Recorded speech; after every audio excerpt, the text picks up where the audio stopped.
Allah begins by saying, وَجَاهِدُوا فِي اللَّهِ حَقَّ جِهَادِهِ. Jihad means struggle. Struggle with no goal before you except Allah. Be clear that every struggle you're making, Allah is in your vision.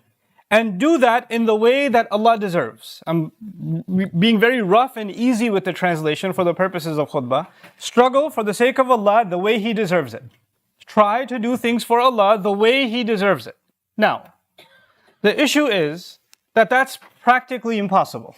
None of us prays to Allah the way He deserves it. None of us thanks Allah the way He deserves it. None of us obeys Allah the way He deserves it. None of us remembers Allah the way He deserves it. That's impossible. No matter how much you do, you and I can never actually fulfill how much Allah actually deserves. Allah says He unleashed His favors on you, the ones you can see and the ones you can't even see. The ones that are obvious and the ones that are hidden away. How can I even thank Allah for things I can't even acknowledge? I don't even know they're hidden from me and they're being done to me. Favors that are happening inside of my body right now that are happening from Allah, I am not even aware of them. And yet, Allah knows that He's doing them, I can't. One of the most favored slaves of Allah, one of the most grateful human beings of Allah, Allah describes Ibrahim alayhi salam saying, he was grateful to Allah's favors. He was grateful for only a few favors of Allah. It doesn't mean many favors, it means a few favors. Now that sounds inappropriate. Ibrahim alayhi salam was grateful for a few favors of Allah. Well, no, actually compared to the number of favors Allah has done, a human being, even if they spent their entire life being grateful like Ibrahim alayhi salam, that would only amount to a few favors that you were actually able to be grateful for. And there's so many unlimited more that you and I cannot even count, much less be grateful for. So Allah says, if you try to count or encircle, completely grasp the favor of Allah, you can't. And in that remarkable ayah, He didn't even say the favors of Allah. If you and I can't even fully appreciate one favor of Allah. That's ismu jins here, it's mufrad also. One single favor of Allah I can't fully appreciate. One favor of Allah is my ability to see. One single favor of Allah. In how many ways is that one single favor of Allah helping me? I can't even count. How many ways has it saved my life? How many ways is it providing for me? How many ways is it giving me joy? How many ways is it preventing harm from it's countless. Per second, it's countless. So even one favor we can't. Now I come back to the point. Allah says, I want you to struggle for me the way I deserve it. And I'd like to give you a comparison again to help you visualize this problem. You go for a job interview and you don't know any programming. You're not a programmer, you have no technical background, your resume under technology says Google and Microsoft Word, and that's pretty much it. You know nothing else. And you go for this job interview and the interview says, yeah, well, for this job, you need the following coding languages and at least 10 years experience in this language, and he starts listing languages. And you're just listening there, sitting, and you have to have management experience, and you've had to have developed mobile apps for at least 5 years, and you have to have a portfolio of at least 20 projects. And he's going on and on and on, and you're sitting there, it's 30 minutes this guy is going on, and you're sitting there going, can he just stop so I can say, sorry, this is not me, and I can leave and save myself the embarrassment? Because he's looking at your resume that has none of those qualifications, and he's telling you how impossible this job is for you. I mean, how am I qualified for that? And at the end of that interview, he looks at you and says, congratulations, you start tomorrow.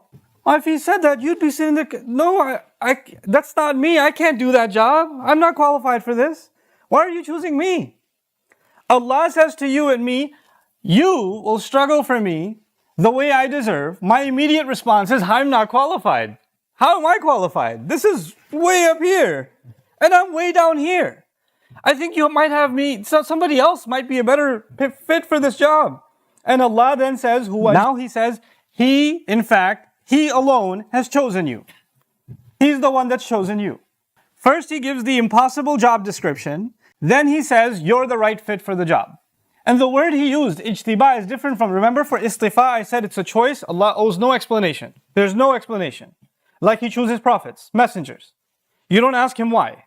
But when you say ijtiba, it comes from the word jabu. And jabu actually was used when you collect taxes back in the day. And taxes were collected from those who were qualified. They made enough kind of money. If somebody's homeless, you can't collect taxes from them. They have to have a minimum kind of income, so they qualify, and then you make that choice. Now let me put that in simple words for you. Some of you work, for example, you're fixing your car. or you're putting furniture together, and there's a screw, and you have to tighten that screw. You have to pick the right kind of tool for this kind of job. You understand? You can't pick a hammer for this. You need a screwdriver and the right kind of screwdriver. You understand? When you pick the right tool for the right job, that's called ijtiba. When something fits the job and you make that choice, that's called ijtiba. What I'm trying to get at is Allah sees in you and He sees in me something that He decided of all the other billions of people in the world, you should get to say La ilaha illallah. You should get to say Muhammadur Rasulullah sallallahu alayhi wasallam. He sees something in you that qualifies you to struggle for Him. He selected you. And it's the right fit for the job. I don't even see that qualification in myself. He sees it. He sees it. And now I take you back to the example I gave you. The guy says, you start your job tomorrow. Clearly you're not qualified. Even if you bring me to the job and sit me on a desk with a keyboard in front of me and you want me to start coding, I'm just going to write my personal story. Maybe my resignation letter is what I'll be typing. I don't know what else I can do. And he knows. And he says, look, I know you're confused. I know you don't think you know what you're doing. But I know talent when I see it. I've been doing this a long time. And I know you're capable of this. And I know for a fact, when I train you, this is going to be easy for you. You're going to be surprised at yourself. In other words, your interviewer sees something in you you can't even believe about yourself. Allah Azza wa Jal in the next phrase of this ayah says, He did not place any discomfort in the religion for you. Listen to these words. Haraj actually means tightness of chest, discomfort, hard to breathe. This is haraj. He didn't put any restriction, difficulty, anxiety, pressure in the religion for you. In other words, first Allah says you have an impossible job, and even though you're not qualified, you're chosen. Then He gives you comfort and says, listen, I know you think you're not qualified. I'm going to make this easy for you. You know, it looks impossible, but I'm the one who makes it easy. What cannot be looked at as easy or, something you can progress in or something you can ever be able to do, Allah will remove the difficulties from your path. وَمَا جَعَلَ عَلَيْكُمْ فِي الدِّينِ مِنْ حَرَجٍ. Any difficulty whatsoever, I have not put for you in the way of your religion. So you take a sigh of relief. Okay, Allah said He's going to make it easy. I can do this. I got this. And then come the next words of this ayah. Allah says, مِلَّةَ أَبِيكُمْ Ibrahim. He says, you are the continuity of the legacy of your father, Ibrahim. So He makes reference to which prophet? Ibrahim alayhi salam. Now hold on a second. Ibrahim alayhi of all the prophets. Because when you think of Ibrahim alayhi salam and the struggles he had to do, they were pretty easy, right? I mean, he only had to leave his family in the middle of a desert and walk away. And when his son finally grew up, he only had to take a knife or he had to, even when he was younger, he had to challenge his own father, take on the entire town, get thrown into a fire. When you think of the things Ibrahim alayhi salam had to do, you don't think of easy tests. Allah Himself says, when His master tested Ibrahim alayhi salam thoroughly, these weren't easy tests. This is the kind of test that no human being, after him was given, the way that he was tested. And yet Allah says, this job that you have is actually a continuity of the same legacy as who? Ibrahim alayhi salam. So a moment ago He said things are going to be easy, relax. And you feel relaxed, and He says, by the way, you're on the same train as Ibrahim alayhi salam. And you get like, what fire am I going to have to jump into? What's happening here? I thought this was easy. This is a profound lesson from Allah. Allah is telling you and me that Ibrahim alayhi salam, I asked him to jump into a fire. I asked him to leave his family in the middle of a desert. You guys, some of you are family men. Some of you have children, wife and children, and you travel with them. When you travel 2 hours in the summer in Texas, can we stop? Can we get some water? I need some Gatorade. I need soda. I need ice cream. Oh my God, there's a McDonald's. Can we pull over? What air conditioning did they have when they took the road trip to Mecca? What rest stops did they have? Can you imagine? What trees did they get shade under? And when they finally get there, when are we going to get there? When is this excruciating journey going to be over? When they get there, they're in the heat of the Meccan desert. And then the father says, I'm leaving. Allah's command, he's leaving. And he's going to leave wife and kid behind. Your wife and child, if they're at the airport and you're 1 hour late to pick them up, when you're 30 minutes late or you're texting them, they don't text you back, what happens to you? You start getting a heart attack, what happened to them? Where are they? I've been calling for 30 minutes, you haven't picked up.